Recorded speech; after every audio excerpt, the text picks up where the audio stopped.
বিগত বৰ্ষৰ দৰে এইবাৰো নগাঁও জিলাৰ কচুৱাৰ ৰজা আলী আঞ্চলিক ক্ৰীড়া সন্থাৰ উদ্যোগত এককালীন প্ৰাইজ মানি ফুটবল প্ৰতিযোগিতা খেলখন দেওবাৰে বিয়লি শুভাৰম্ভণি কৰা হয়। কচুৱা মডেল হস্পিটেলৰ চিকিৎসক তথা প্ৰথম পুৰস্কাৰদাতা বৰদুল ইছলামে ফিটা কাটি খেলখন শুভাৰম্ভণি কৰে।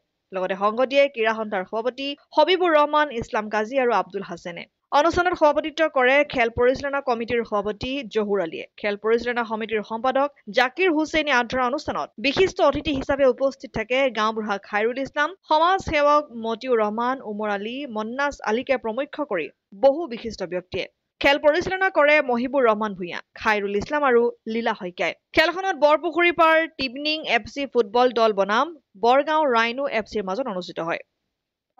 আমি সমূহ ৰাইজক ধন্যবাদ জনাইছোঁ আৰু বিশেষকৈ এই চেনেলৰ যোগেদি মই কিছু কথা ৰাইজক ক'বলৈ আগবাঢ়ি আহিছোঁ।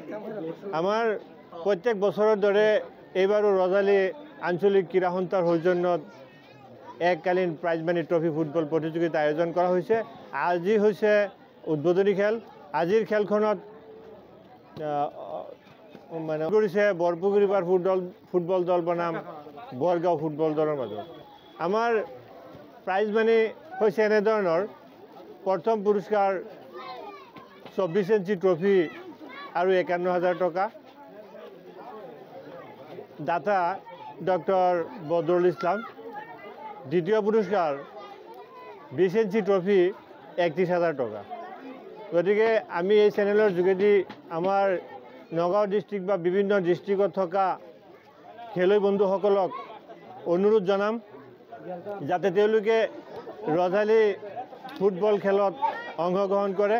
তাৰ কাৰণে সমূহ খেলুৱৈ বন্ধুসকলক আমন্ত্ৰণ জনাইছোঁ যাতে এই খেলত অংশগ্ৰহণ কৰে।